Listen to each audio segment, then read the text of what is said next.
When the cholera epidemic hit London in 1831, St. Bartholomew... By the way, I'm not encouraging you to put demands for pounds of flesh in any of your contracts. Thought I'd just point that out. When the cholera epidemic hit London in 1831, St. Bartholomew's Hospital refused to admit cholera patients. You know you're in bad shape when even the hospital says no. Instead, cholera patients were kept in a nearby house, which was demolished following the outbreak. A medical school was built as an extension of the hospital a few years later. The facilities were state-of-the-art and features a library, medical and chemical theatres, and an anatomy museum and dissection rooms. Yeah, so probably another thing is, I think this would have been... Oh, no, never mind. Right, St. Paul's Cathedral. Which one have we got? The earliest church built on this site in the name of St. Paul dates back to 604 AD. It was made of wood and burned down 71 years later. Yay. Subsequent churches were likewise wooden and likewise consumed by fire until the chaplain to William the Conqueror built the cathedral out of stone in 1087. The building would survive for about 600 years. It's almost like stone isn't flammable. Bloke was a genius. St. Paul's Cathedral was originally a place of Catholic worship. Of course it was. In 1087? In 1087 there wasn't any other Christian faith in England. St. Paul's and a centre for public activity. Trading took place in the cathedral as well as games of sport, despite objections from those in charge of the cathedral. When Henry VIII severed ties with the Catholic Church, St. Paul's it didn't become a Protestant cathedral. Oh my... Right. Henry VIII was a Catholic. He just didn't like being a Roman Catholic under the Pope. He wanted to be head of the church himself. So, he split the Catholic Church of England from the Roman Catholic Church, making it the Church of England. Right. Edward the Sixth. Yes, Edward the Sixth, under the various advisors, pushed the church very much towards a Protestant position. So it would have become a Protestant cathedral under him. And then, because Mary got rid of all of that stuff, got rid of everything and got rid of the Church of England and Protestantism, turned us back to Roman Catholicism, the cathedral went back to Catholic worship under Mary the First. Mary, Queen of Scots, never ruled in England, and she died before Queen Elizabeth died. Oh my goodness. Oh my goodness. Whoever wrote these is an idiot. Mary, Queen of Scots, was Queen of the Scots. She was Queen of Scotland. That's why she's called Queen Mary, Queen of Scots. Then, right, Mary the First. So she gets rid of all the Protestant things. So like people like Cranmer. I love this story. I think I've said this in Grey Matter actually. She forced various people who had become Protestant under Edward and had split from the church under Henry, including Thomas Cranmer, particularly to repent. Was it Cranmer or was it Latimer? No, I think it was Cranmer. So they recanted what they'd said. They signed the recantation. Then, in the end, Cranmer, Latimer, and two others, I think it's 4 Oxford martyrs, refused. They went back and said, no, actually, we're going to be Protestant. This is the right thing to do. They were going to be burned at the stake. Cranmer plunged his right hand into the fire so it would burn first for daring to sign the recantation. Right. After Mary the First, not Mary Queen of Scots, bad game, bad, Queen Elizabeth became queen,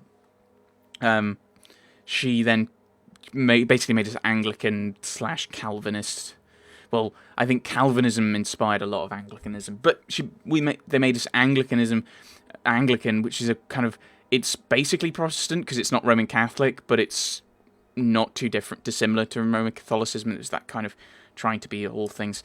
Although I think in the 17th century they came up with nonconformist laws. Basically, if you didn't abide by the King James Bible, the 1662 Book of Common Prayer, then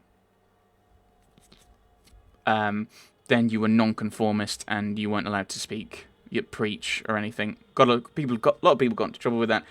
John Bunyan got put into prison, and I think that's when he wrote Pilgrim's Progress. Right. Right. Queen Elizabeth of 1559. Efforts to restore St. Paul's were delayed time and time again by such events as the English Civil War, the Great Plague of 1665, and the Great Fire of 1666, which claimed the cathedral as one of its many casualties. Legendary architect Christopher Wren, who was only in his 30s, was hired to redesign St. Paul's before it was destroyed by the Great Fire. He engineered the design and construction of a new, revitalised cathedral. If you look at that, it contains actually 2 domes. So I think I've already mentioned this.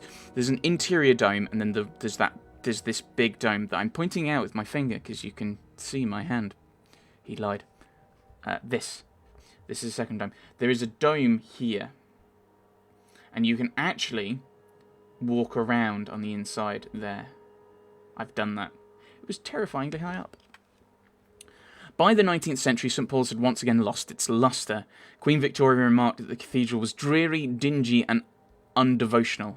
Funds were raised to improve the cathedral by such philanthropists as Maria Hackett and William Weldon Champneys, but not Crawford Starrick. Interesting.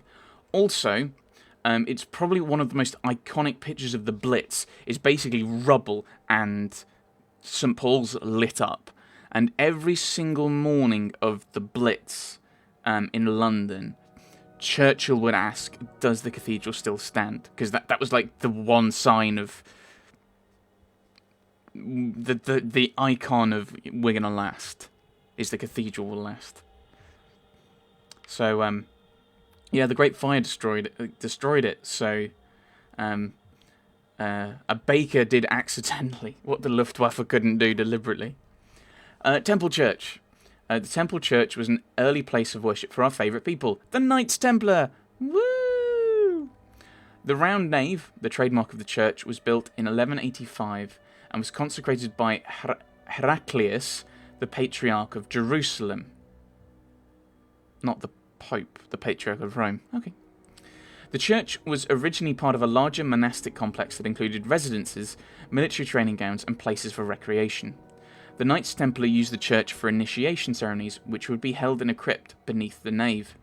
No doubt these ceremonies were creepy.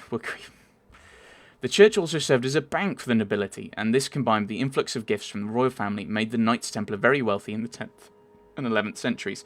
I'm assuming that the donations gave them a lot of money, so that's why they became a bank.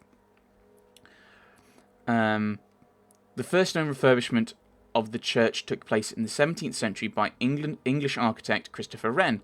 Wren installed an organ and altar screen in the church, but more notably, he whitewashed the church's paintings and applied plaster to the marble columns in an attempt to fit aesthetic tastes of the time.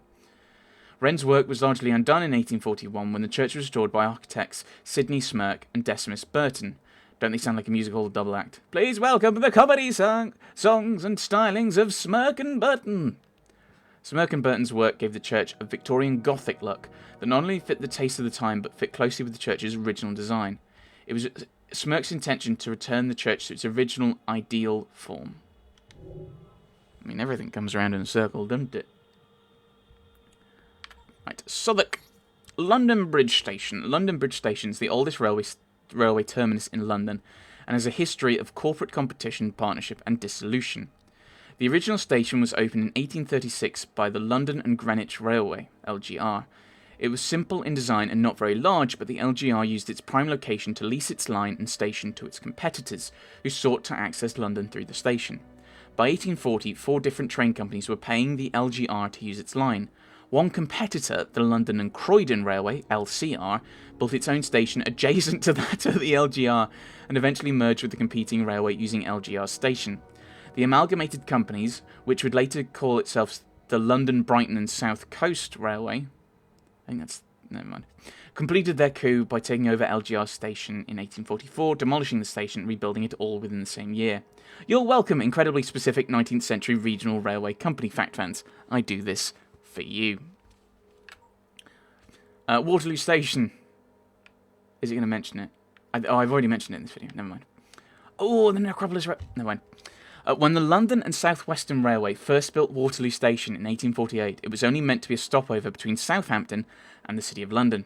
That didn't stop Waterloo from becoming a high-traffic station, though, and as demand grew, additional platforms were built around the original building, which became known as the Central Station.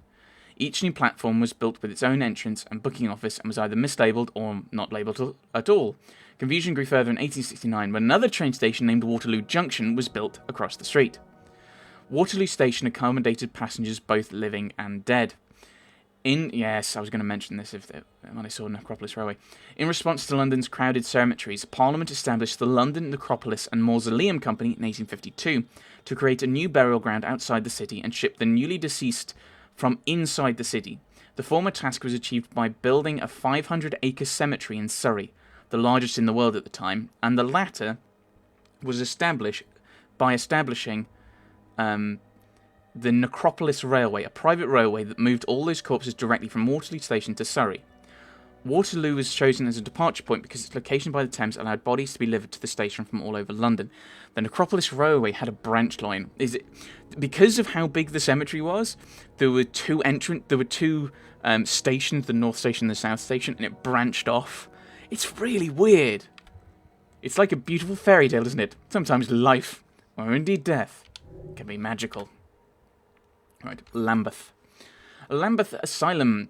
While Bethlehem Royal Hospital, also known as Bedlam, is the asylum most associated with cruelty towards patients, the institution had largely curbed this behaviour in the early 19th century following some shocking exposés. England's other notorious asylum, Broadmoor, opened in Berkshire in 1863, taking some of Bethlehem's, Bedlam, patients in the process. So, for example, they would allow people to come in and pay to just watch the patients in the asylum, like a zoo. Terrible. Lambeth Asylum, on the other hand, was largely undocumented over the course of its short life. Patients are identified by numbers rather than names, and records of treatment administered there are vague. Letters and contracts of the time suggest the building was designed by the architect Arthur Hayes, his first and only project in 1850. A newspaper excerpt from 1851 tells us that Hayes was murdered in his bed by his own son, who believed his father to be the Antichrist, a claim later proved to be inaccurate. Oh, Hayes being killed by his son, okay. Arthur Hayes Jr. would later be admitted to Lambeth as a patient. Lambeth Asylum closed its doors in January of 1869 and was demolished later that year, no doubt due to the death of their sole benefactor, Crawford Starrick, because all the horrors in this country and in this city are all to do with this one guy. Since the 13th century, Lambeth Palace has been the London residence of the Archbishop of Canterbury, we've mentioned this, leader of the Church of England. The site's proximity to Westminster made it an appropriate location to house someone with the political and religious influence the Archbishop of Canterbury held at the time. The first archbishop to take up residence in Lambeth Palace was Stephen Langton, a key player in the signing of the Magna Carta in 1215. That's key as in a major figure, not a keyboardist at the after party. That's not funny. The palace endured damage and distress over the course of England's many wars, especially the English Civil War, which was never properly repaired until the 19th century. Before its renovations, the architect Edward Blore called the palace miserably deficient, and there's a view I'd like to read.